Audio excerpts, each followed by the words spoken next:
Assalamualaikum warahmatullahi wabarakatuh. Kembali lagi bersama dengan saya, Beni Abdurrahman. Kali ini materi yang akan kita bahas masih seputar prakarya, yaitu membuat kreasi unik berbahan limbah. Kalian pernah lihat tumpukan sampah seperti ini? Apakah sampah itu berdampak atau berpengaruh pada kehidupan kita? Jika kita tidak bagus atau tidak dikelola dengan baik, sampah bisa menimbulkan berbagai macam bencana. Contohnya saja banjir, seperti yang kita lihat di video ini.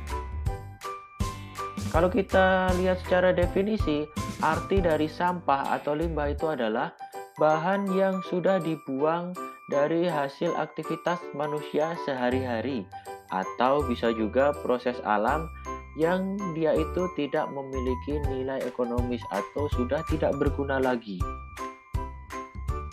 Dampak dari sampah yang tidak dibuang pada tempatnya tentu saja akan merusak keindahan, menghasilkan bau yang tidak sedap, mengundang penyakit, dan bisa merusak lingkungan. Di sini kita untuk kerajinan yang kita buat yaitu menggunakan limbah lunak. Limbah lunak itu adalah limbah yang bersifat lembut, empuk, atau yang mudah dibentuk. Jenis limbah ini ada dua jenis, yaitu limbah lunak organik dan anorganik. Apa saja perbedaan dari limbah lunak organik dan anorganik? Kalau limbah lunak organik itu adalah limbah yang berasal dari alam, berasal dari makhluk hidup, tumbuh-tumbuhan, dan lain-lain. Limbah ini sifatnya mudah diuraikan atau membusuk, terutama kalau ada di tanah ya, bisa diuraikan dengan mudah oleh tanah sehingga tidak berpotensi mencemari lingkungan. Tapi untuk limbah yang kedua adalah limbah anorganik.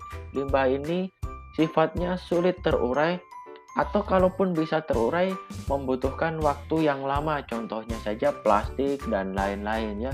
Plastik itu kalau ada di tanah dia akan beratus-ratus tahun tidak akan bisa terurai oleh tanah. Kenapa kok bisa seperti itu?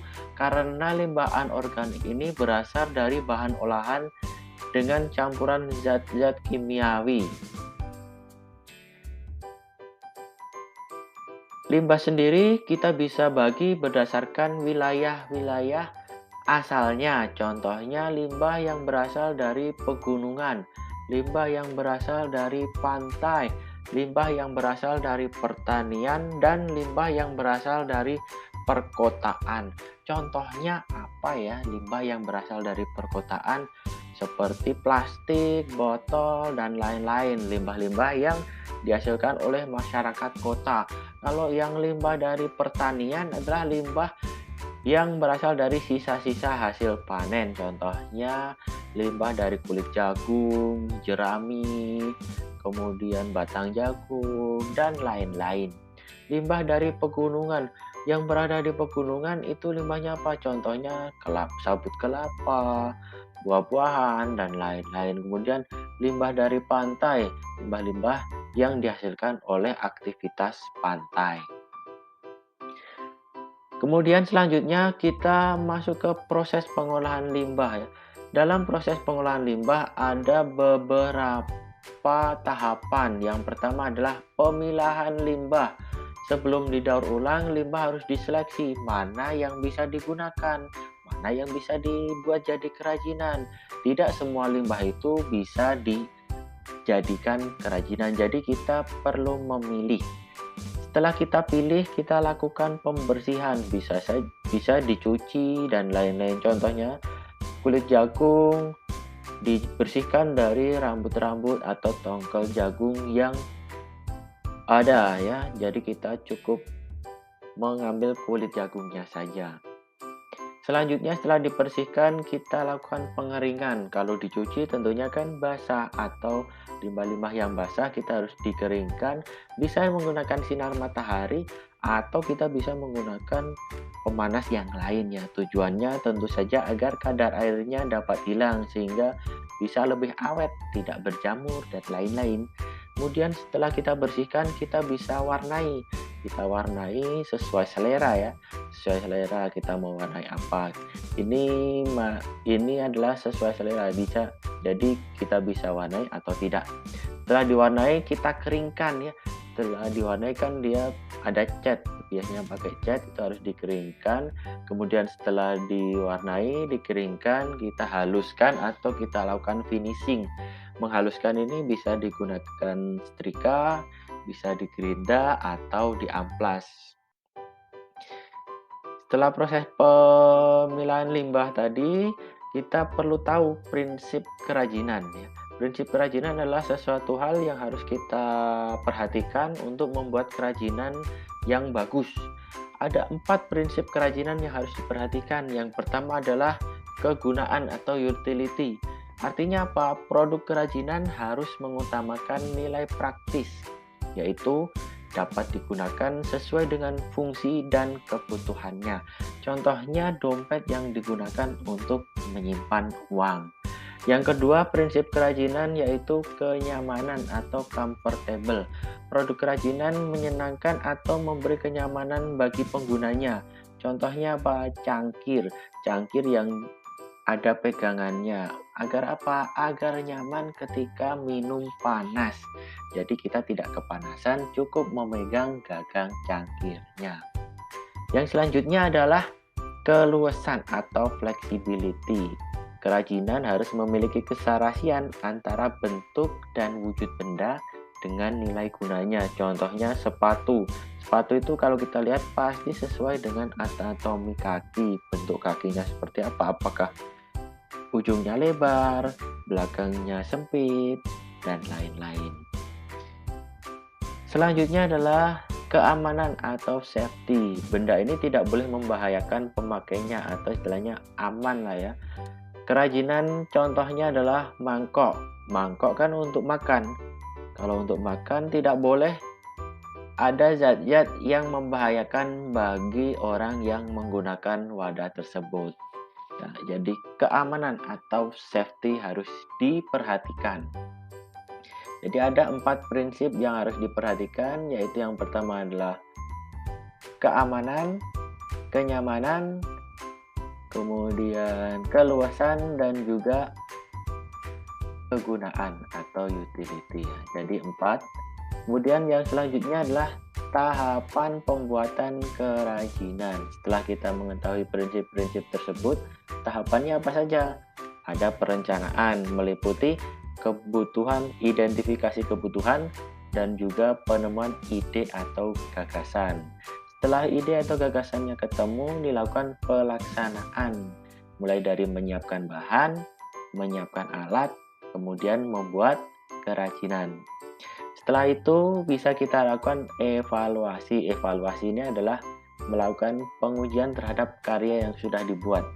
Kalau menemukan kekurangan, kita bisa melakukan perbaikan atau istilahnya adalah revisi.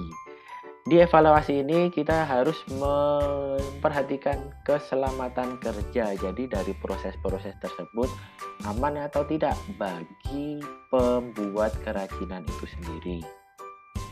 Selanjutnya adalah contoh-contoh kerajinan berbahan limbah. Kita harus tahu dulu nih contoh-contohnya agar kita nanti bisa buat sesuatu yang kreatif ya. Contoh yang pertama, kerajinan dari bahan limbah kertas ya. Kertas bisa kita buat jadi apa saja ya.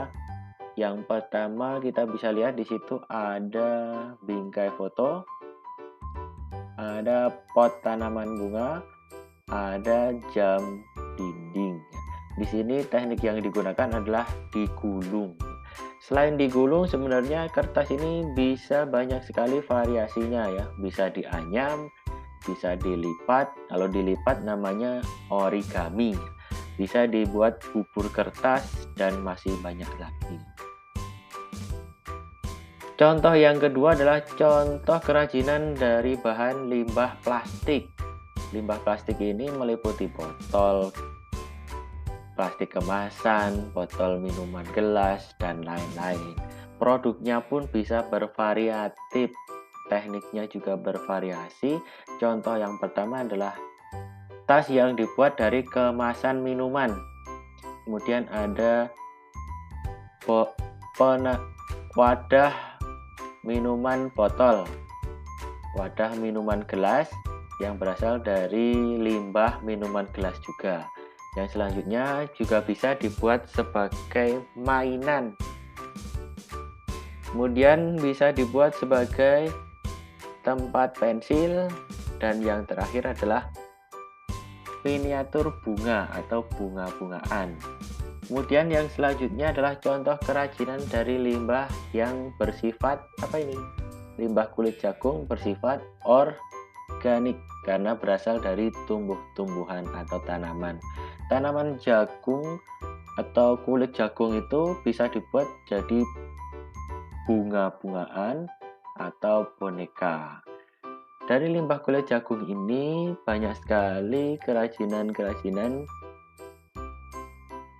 yang dibuat dan bisa dipasarkan ya. Jadi dari kulit jagung ini, bunga-bunga ini bisa jadi aksesoris yang dijual dan memiliki nilai ekonomis yang tinggi. Setelah kita melihat contoh-contoh kerajinan tersebut, maka harusnya kalian sudah siap ya untuk membuat proyek kerajinan berbahan limbah. Maka sebelum kalian membuat kerajinan, sebelumnya buatlah kelompok terlebih dahulu yang terdiri dari 4 orang siswa. Di situ kalian harus membuat rencana pembuatan kerajinan. Buat juga jadwalnya yang harus selesai dalam jangka waktu 3 minggu. Sesuai dengan tahapan-tahapan yang sudah dijelaskan tadi. Laksanakan proses pembuatan kerajinan sesuai dengan rencana dan konsultasikan kepada guru jika menemukan kesulitan. Itu adalah tugas dari pembelajaran kali ini ya. Sebelum kita tutup, kita rangkum dulu apa saja yang sudah kita pelajari. Yang pertama, limbah digolongkan menjadi 2, yaitu organik dan anorganik. Kemudian untuk proses produksi kerajinan bisa meliputi pembersihan, pengeringan, pewarnaan, pengeringan, dan penghalusan. Kemudian yang selanjutnya, syarat perancangan kerajinan harus memperhatikan prinsip kegunaan, kenyamanan, keluasan, keamanan, dan keindahan. Mari kita sama-sama jaga kelestarian lingkungan. Salah satunya adalah dengan mengolah limbah menjadi kerajinan yang kita beri nama kreasi unik cinta lingkungan ya. Selain itu, kita bisa memperhatikan kebersihan lingkungan kita sehari-hari sehingga lingkungan kita menjadi bersih, asri, dan kita menjadi orang-orang yang kreatif. Sekian untuk pelajaran hari ini, materi hari ini. Terima kasih, sampai berjumpa di materi-materi yang lainnya. Assalamualaikum warahmatullahi wabarakatuh.